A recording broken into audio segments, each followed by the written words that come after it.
Hey y'all, we are back with some more Out of the Park Baseball 21. It is Wednesday, October 27th, 2021, and the season is over. The playoffs are over, so I figured I'd just do a quick little recap on the playoffs before we head into the offseason. So in the wild card round, the wild card game, I should say, the Angels defeated the Twins by a score of 2-1, so a low scoring affair, but the Angels made it out over the Twins in the NL.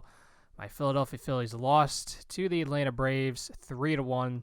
And then in the DS, in the divisional series, on the American League side, the Yankees had a tough series with the Angels, but they pulled out in 5 games, 3-2. Cleveland defeated Oakland 3-1. And then on the NL side, Atlanta bested the Dodgers 3-1. I guess those injuries for the Dodgers were too much to overcome. And the Cardinals swept the Mets, the only sweep in the division series, 3-0. Then moving on to the LCS, the League Championship Series, Cleveland swept the New York Yankees, something that I would not have expected to see. Meanwhile, on the National League side, a hard-fought battle. The Cardinals made it out over the Braves 4-3. And then in the World Series, Alex Verdugo and Cleveland win the World Series 4-1 over Mookie Betts and the St. Louis Cardinals. So that's how it went. So we will now simulate up to the start of the offseason, and we will take a look at what we need to do. I know we won't have to hire as many coaches this offseason, which will be nice. That'll save me a little time, which will be great. And by the way, Tsutsugo and Clevenger, I did check their player pages. They did get credited for a World Series ring, even though they were not on Cleveland when they won, which is good. So I guess when we visit Cleveland next season, they will be part of the ring ceremony. And we got a very fine score of 504. So let's take a look at our mail and news. Cleveland Indians are champs, as you see. Christian Vasquez, option year needed. And as I said, we have enough money to do this. We will bring him back. And then hopefully next season, perhaps Connor Wong will be ready to at least be on the Major League roster. Drew Romo is obviously on the way. But for next year, I'm definitely fine bringing back Christian Vasquez. So we will execute that option. New budget from John Henry, $268 million. Team payroll of around $210 million. I don't know what it was last year, but that'll be fine. We did lose our pitching coach, which is not something that I expected. So I will have to find a new Major League pitching coach, which will be a little difficult. And then you can see we didn't have a lot of personnel leave. We lost a pitching coach at Portland, a hitting coach at Salem, manager for one of our Dominican Summer League teams, and that was basically it. So the end of season prospect list, you can take a look here, pause if you want to. We do not have anybody, which is not too surprising, I suppose. The Oakland Athletics have been sold to a new owner. He is seen as understanding, and he is considered charitable in terms of spending, so that's huge for Oakland. And now a new GM in Texas. John Daniels is out. Interesting. So we'll take a look at, I suppose we can just go, I'd like to take these guys off of the IL so we can bring Joey Gallo back onto the active roster. We'll just move Gutierrez. Oh, okay, he's not on the 40. Fair enough. I'm not too concerned about any of the other players. So, yeah, we'll take a look at what we're looking at in salary arbitration. So Clevenger is in his final year of arbitration. Brazier and Brewer are in arbitration. Those are guys that I would not mind bringing back. Maybe more so Brewer than Brazier. Brazier's 34, so we might let him walk. He didn't have the best season in 2021. Brewer, though, did pretty well. Hader's in arbitration. He's a guy that I would like to bring back. Luke Maley, a guy that if he's fine still being a bench player, I would not mind bringing him back too. Zue Lin is still in arbitration. He did okay in very, very limited time. You can see he only played 35 games. He's still content. He's fine being a bench player. He's pretty versatile defensively. I would not mind bringing him back either. He has a high work ethic. Adam Duvall is probably a guy I'm going to let go. I can always just find a cheap power bat to come off the bench. Maybe it could be him if I don't find anybody else, but I'm fine letting him go. Gallo is in his final year of arbitration. We'll see what he's looking at in terms of a contract. I don't know what his arbitration estimate would be. It seems that we're offering $10.5 million, so I'm sure it's somewhere around there. We're not going to bring back Billy Hamilton, and we're going to let Heath Hembry walk. We're not going to give either of them a qualifying offer. It just does not make much sense. And then all these minor league guys, I'll take a look and see who I want to bring back and who I'm fine letting go. However, let's start with the big name, I think, and that is Mike Clevenger, the guy that I really wanted to bring back. So we'll see what he's looking at. He only wants a 1-year deal, which is fine. He wants to hit free agency next season, and you can see there in the top left, he does have that World Series ring, which is good.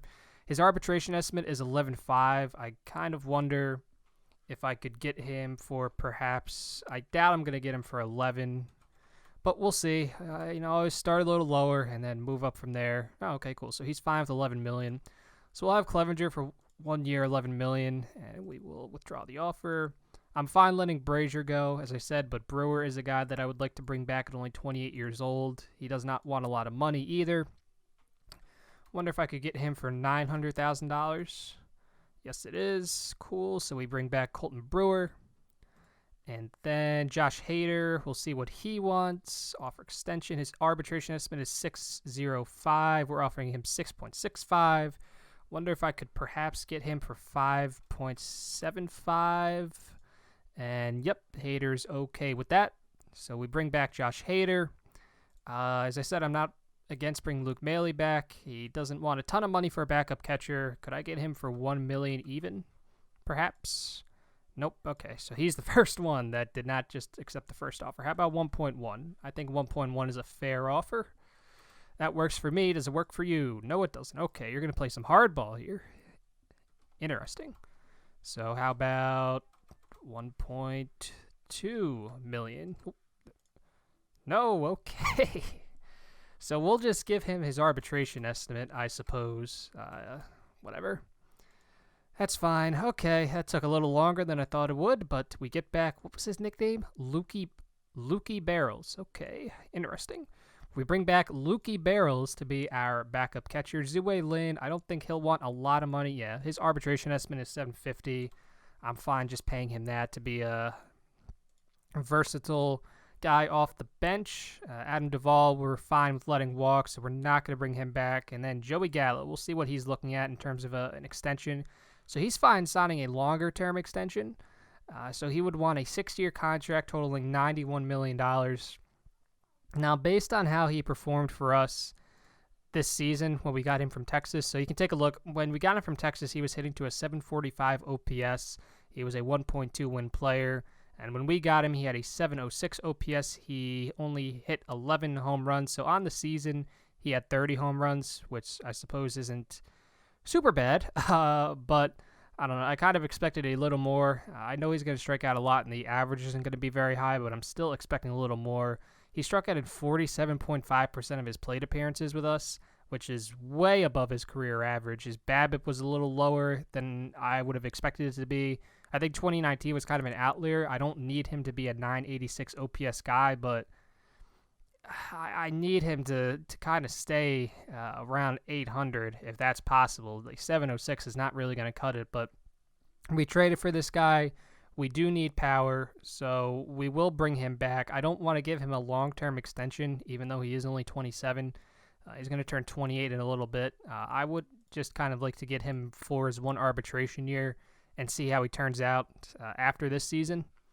So his arbitration estimate is 10.5. I kind of would want to know if I could get him for just 10 million even. Yeah, okay. So we're just going to get him for 1 year. I don't really want to give him a long-term extension yet. I want to wait on that and make sure he's worth it. And yeah, so withdraw that. And that's basically it. So we'll take a look here at where do I want to go? I want to go to front office, and I want to go to personnel. So we need a pitching coach. We need a pitching coach at Portland. We need a hitting coach at Salem, and we need a manager for the Dominican Summer League. And that's basically it. We have everybody else locked up through at least next season, which is good to see. You see, we have a good reputation, which is nice. So we'll take a look here. I do want to go to front office, actually. Scouting and development. Now, what is the baseline for this? The maximum is 24 million, so I'd like to up this just a little more. I'd like to get up to 20. Nope, whoops. I'd like to get up to 20. Oh, not 33. I would like to get up to 22 million. There we go.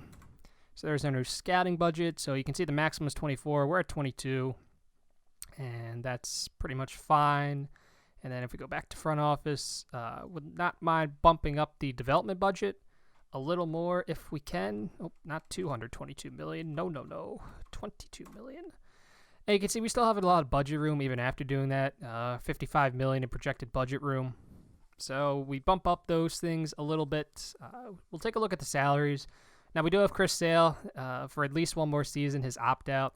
He could opt out after 2022. And one of you commented that we should keep Chris Sale despite the fact that he is a little selfish, because someone made a good point that Chris Sale, Deplantier, and Clevenger could be a pretty intriguing duo, or trio, I should say, in 2022. And that's a good point. So I'm not going to try to trade Sale this offseason. He did do pretty well for us down the stretch, and I still think he can be a reliable pitcher. If we do need to trade him next year for whatever reason, I guess we take a look, but we will keep Sale. I think our starting rotation is pretty much set in stone. We'll probably have Sale as our number 1, Clev as our number 2, Deplantier is our number 3, Politi is our number 4, and Armenteros rounding out the rotation. And we also have Brian Mata, who is out for 7 months, but maybe he'll be able to somehow make it up to the major leagues next year. I mean, he's the next guy that we're going to try to give a chance. He's 22 years old, too, so he still has some time. We have Colin McHugh on a contract. He does want to be in the starting rotation, so he is a guy that I might look to trade because I don't want him to become angry, and we just don't really have a use for him anymore. He did not do very well for us this season, as we saw. A 5.32 ERA. The FIP wasn't awful at 4.49. He struck out 20.3% of the batters that he faced, and a 2.2 win player. I mean, it's not awful, but I just don't really have a use for him anymore. He definitely regressed from 2020 when I gave him that contract. So you can look at it right here. He's due to make $7 million in 2022, and then he has a vesting option requiring 160 innings pitched. So last year, he pitched 172, so he's kind of close. I don't know if he would reach that vesting option, but we might look to just trade him for something. Take a look at the lineup. We do like to do this, so we'll just clear all the lineups and all the depth charts. So we have our starting catcher. We have our backup catcher. We will bring Joey Gallo back. So Cassius, we're actually going to set his position to be first base. And there we go. So Cassius will come back first base next year. I want to take a look. He had a positive zone rating in the major leagues at first base, just barely, but that's fine. So Cassius will be back next year as our starting first baseman. He will only be, I think, 22 at the start of next season. Yeah, cool. Jeter Downs, he was close to a 3-win player. Offensively, I'd like to see a little more out of him, but he will be back as our starting second baseman. And then Devers, obviously, our starting third baseman. Galvis as our starting shortstop. We will bring back Gallo. We will have Ozuna, and we have Kirilloff. So Kirilloff will obviously be in right field. We can put Gallo, I suppose, in left field, maybe. Why not? Gallo can probably slot in at left field. We have Ozuna. He can probably be the DH, or he could be an outfielder. I'm not sure. So we do have a spot for a center fielder, theoretically, which is kind of interesting. I would not be against playing Gallo in center field. I think that he could handle that. So I think if we're going to do anything this offseason, the bullpen's pretty much fine too. We still have Hendricks, Yates, and Hader on contracts. We've got a front office and salaries. You can see we have Yates for another 2 years. We have Chafin for another 2 years. We have Hendricks for another 2 years. We have Hader's in arbitration, so we have him for a couple more years too. So the bullpen's pretty much set. I guess because we're not bringing back Hembree, we could maybe look at Thorpe or McHugh as our long guy in the bullpen. I guess if we're going to do anything in the offseason, maybe one bullpen piece, and then I'd like to maybe get some type of power hitter, to preferably an outfielder, I think would be good. We don't really need any depth either. I'm fine. Corbin Joseph is signed through. Yeah, okay. I'd like to bring Corbin Joseph back too, and I think that I will. So he can probably back up at first base. Zue Lin, he can play a decent infield, so I guess I could put Zue Lin as the backup at third base and shortstop. Corbin Joseph can be backup at first and second. We could use a backup outfielder. That would probably be a good thing. Now, I know Tsutsugo does have some power, but I'd like to try to see if I can get maybe somebody a little better to play the outfield. We're not bringing Billy Hamilton back. I don't think Marcus Wilson's ready to be a starting outfielder. Absolutely not. So, Adam Duvall, yeah. So I think I'd like to try to get a starting outfielder or someone that can DH. I'd like to try to get a backup outfielder and then maybe a bullpen piece. I think that's what we're going to try to do. I would like to look at the trading block just to see if there's anybody on there. I want to just see default and all players. And there's not really anybody too interesting. There's Kenny Vargas, but that's not really what I'm looking for. So I will simulate up ahead until, take a look at the schedule, probably November 17th, 18th, 19th, somewhere around that when the free agents decide to file. Actually, I can probably see here. So the free agents will file on November 20th. So I'll probably simulate up ahead. We can take a look at the award winners when we get there, and then we can see who is going to hit free agency this offseason. Okay, we have reached November 20th, so we can take a look at the award winners here. So we'll start with the Gold Glove. I don't think we had a lot of award winners this year, but you see Christian Vasquez did win a Gold Glove behind the plate. And then the other Gold Glove winners means Olsen, Hernandez, Chapman, Simmons, Cave, Buxton, and Judge. And then in the NL, it was Kyle Freeland, Will Smith, Anthony Rizzo, Guillermo, Arenado, Baez, Yelich, Bader, and Mookie Betts wins a Gold Glove. The best reliever in the AL this year was Aroldis Chapman. We did not get any votes for anything. And in the NL, it was Edwin Diaz. The Silver Slugger in the NL, we had Jake Rogers, Jordan Alvarez, Luis Reyes. Devers did win a Silver Slugger. Didi Gregorius, Eloy Jimenez, Mike Trout, Aaron Judge, and Joe Adele, your winners in the American League. In the National League, you had Flaherty, Contreras, Freeman, Lux, Muncy, Seager, Soto, Fowler, and Acuna. For the Rookie of the Year race in the AL, it was Jake Rogers. We did not have anybody there. In the NL, it was Dylan Carlson. And then going to the Best Manager of the Year in the AL, it was Terry Francona. In the NL, it was Mike Schilt. Best Pitcher, the Cy Young Award winner in the NL was Mike Soroka. And in the AL, it seemed to be Garrett Cole. The MVP in the AL this year was Mike Trout. Devers finished in 4th place behind Alvarez and Adele. And in the NL, it was Juan Soto who was named the MVP, followed by Acuna, Freeman, and Betts finished 4th in that one. The international free agents did enter the market. You can see now it is a little different since I changed those settings a few episodes ago. Nobody really of note. This guy right here out of Taiwan, the center fielder, is probably the best one, but I'm not really interested in any of these guys, so I'm not going to sign any. And the free agents did file. These are some of the top names. So you have Scherzer, who's 37 now. Heaney and Robbie Ray are there. Correa's out there. I'm not too sure if I'm interested in any of these guys. As I said, I really would like to get some type of a power bat for the lineup, whether it's going to be a DH or an outfielder, and then maybe a bullpen piece and a backup outfielder. That's what I'm really looking for at this point, I would say. So we can delete that. We'd go to front office and then personnel. We have a couple more pending offers out. We signed Charlie Hayes to be our manager for the Dominican Summer League. We signed Jono Armold to be our pitching coach for the Portland Sea Dogs, and we still have a pending offer out to a hitting coach for Salem and to a pitching coach for the Red Sox. So let's go to free agency. We'll see who is there. Free agents. And we can sort by, actually we want to go to all players, and then we want to go by overall. So Ken Giles is there again. There's Craig Kimbrell. So there are some interesting names here. McCutcheon's kind of interesting because I know he's a captain and he does have some power. He would expect to be in the starting lineup, but that is something that I could do for him.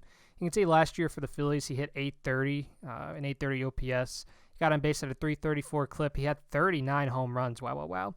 So I'm not totally against bringing in a guy like McCutcheon to play left field for us, and then I can move Gallo to center. I think another captain would definitely help. He doesn't have a lot of speed anymore. Obviously, he is 35 years old. He wants $10 million. He's no compensation. I'd imagine he wants probably like a 2 or 3 year deal. If I had to guess, he wants a 5-year deal. No, No, no, no, no, no, no, no, no. So we might take a look at that. I know Mazzara has some power. He's no compensation. He's a little cheaper. He had 23 home runs last year in only 109 games. He's probably about the same defensively, maybe a little worse. I know Inciarte is not a power guy, but he's very, very good defensively. He's a fan favorite. You can see he doesn't really have a lot of power, 40 grade power. He only had 5 home runs last year in 118 games. And, I am a big fan of guys that can play the field very well, especially in the outfield, but I do really need a power bat. It's somewhere. I don't know where I'm going to put it. Correa is kind of interesting at 27 years old, but he's compensation, and he wants $33 million. Baez is kind of interesting, but he has no eye, so it's kind of, I don't think we don't need a shortstop anyway. I just figured I'd look at those kinds of guys. I'm really interested in McCutchen. Tommy Pham, possibly, but he only had 14 home runs last year. He wasn't even a one-win player. Has a good eye. Yeah, I think I'm really sold on McCutchen right now, to be honest. Zoila Almonte, if we needed someone that was just, a contact kind of guy, I suppose would be pretty interesting. But, yeah, I think McCutchen might be the guy. He would be, I think, a little better than Tsutsugo. I mean, Cespedes is out there still, but he's not the same player, and he's fragile, which scares me a lot. So I think McCutchen might be our guy. I'm not going to give him a 5-year deal, but I really think that bringing in another captain, it would be a good thing. Maybe we could play him at DH, and then that way, in his older age, we don't have to keep him out in the field a lot. He could play the field if we needed him to, but he was a 3-win player last year. 3.4 wins. That was his best season since 2017. So I think that I would not mind bringing him on for... I do want to, nope, not personnel. I do want to check, though, rosters and transactions. I don't think that we have anybody that could really fill this role that I want them to fill. Definitely not in the outfield. Ryder Jones, not really. I don't think that he's really what I'm looking for. Akami's probably the one guy that I would consider, but he's basically just a lighter Gallo, I would say. So, because he doesn't have the great home run power. He might have a higher batting average, but I do want to say, you remember that he did get selected in the Rule 5 draft by Oakland, and they returned him to us. That's why he is on the team again. But I do want to see how Connor Wong is doing. Suppose he could probably come up next season. His catcher ability is really not what I would like it to be out of my starting catcher. But I guess we can worry about that when it comes. Where do I have Drew Romo? I forget where exactly I put him. So he was in Greenville. He put up an 803 OPS this year in Greenville. So I guess I can put him at AA next year.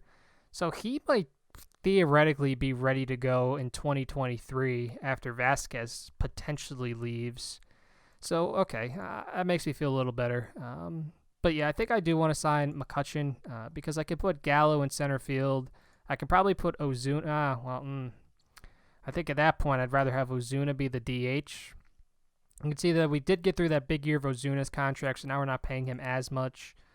Yeah, I'd probably keep Ozuna at DH and put McCutchen in left. I think that McCutchen can handle that. Our outfield defense would not be the greatest. Gallo's pretty solid in the field. You can see he has pretty solid range and a good arm. Kirilloff, he's kind of similar to McCutchen, so the outfield defense probably wouldn't be phenomenal, but I do want to get some offense back to this team. I think that would be very helpful. So I do think that McCutchen is the guy that I'd like to get. Maybe I could sign him to... I don't want to give him 5 years at 35 years old. Maybe like a 2-year deal I think would be fine.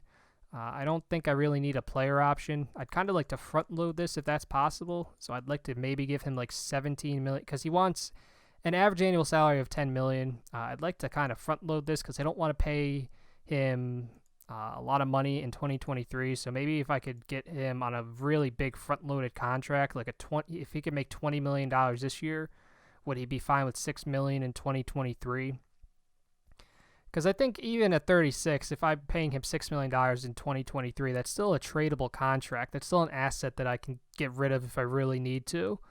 Ask for a response. I mean, that's fine, yeah. So I'm fine giving him 2 years at 26. It's an average annual value of 13, but we're paying him $20 million this season. So I'm fine with that. And then we wanted to try to get a backup outfielder, and we wanted to get a bullpen piece. So let's actually take a look at some pitchers here. I don't need Ken Giles. I don't need Craig Kimbrell. Kind of like maybe just like a lower tier kind of pitcher. Like a Tommy Conley would be kind of interesting. He had a 5.24 ERA last year for the Yankees. He has not done very well in the save, it would seem like, which is interesting. Jose Alvarez is interesting. He's a lefty.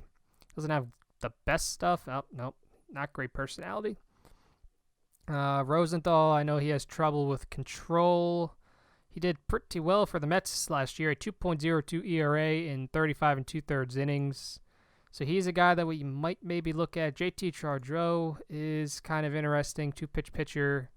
He was in Japan. Okay, that's interesting. Alan Busnitz, he was also in Japan, and he put up a 2.70 ERA. He's looking for $1 million. This is a guy I wouldn't mind bringing in for middle relief at $1 million. It's kind of interesting because I don't really need, like Presley expects to be the closer. He only wants $3.7 million, but not too sure. That's the thing. Like, he's going to expect to be the closer, and I already have 3 of those guys, basically. I don't want him to be upset because he's not in the role that he wants to be. He's no compensation, though.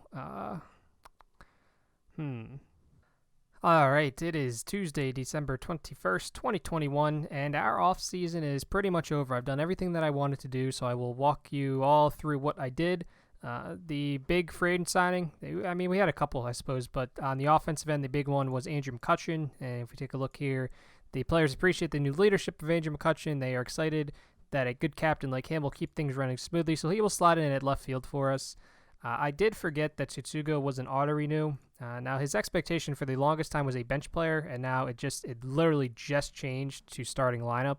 But I think that he will be fine, hopefully, just being a bench player. If he's not, then I will trade him at some point during the season. But I figure he could be a power bat off the bench that could probably play the field if we need him to. So I have him sliding as the backup at left field and designated hitter. The other offensive guy that we signed was Ben Gamel. And he is definitely fine being a bench player. Last year with the Brewers, he put up a 750 OPS in limited playing time. He had 250 plate appearances. He can play the field, and he can do, I guess, some stuff with the bat. He doesn't have a ton of pop, but for a backup outfielder, I can't be too upset. And the pitching acquisition that we made was Ryan Presley. I did decide to sign him. I know that his expectation is the closer, but my theory is that he had kind of an off year last season, so I gave him a 1-year deal worth $6.8 million. And it's kind of like a prove-it deal, So hopefully he can kind of build up his value again. You can see he has high loyalty, high work ethic. He's not really a leader, but he's not greedy either. So hopefully he can build back up his value, and then he can go back into the free agent market next offseason and get a better deal. So we signed Ryan Presley. And that's pretty much it. We did make one small trade, one very, very small trade. I've got a trade log. And we made it with the Dodgers. So we go back to the Dodgers. We traded them Lewis Thorpe and Carter Crawford. And in return, we get a minor league depth relief pitcher that could maybe play in the major leagues if he absolutely needs to, and Zach Ryan. And these are his statistics. Middle reliever at best, but I suppose I thought that just for Lewis Thorpe, it would probably be good. And we also got Jacob Amaya, who you can see is the number 207 prospect, I guess. I don't know how much of an accolade that is, but he's a guy that's very good defensively. He can probably bat towards the bottom of the order if he ever needs to come up to the majors. You can see his expectation is playing in the majors. He's a spark plug. So if Zue Lin doesn't really perform like I need him to in a backup role, this is kind of a guy that we can probably bring up. If Corbin Joseph doesn't perform well, this is a guy that we can bring up. And if nothing else, he'll be good depth this year. He's only 23 years old, so I figured that he'll be good organizational depth for us for at least the next couple of years.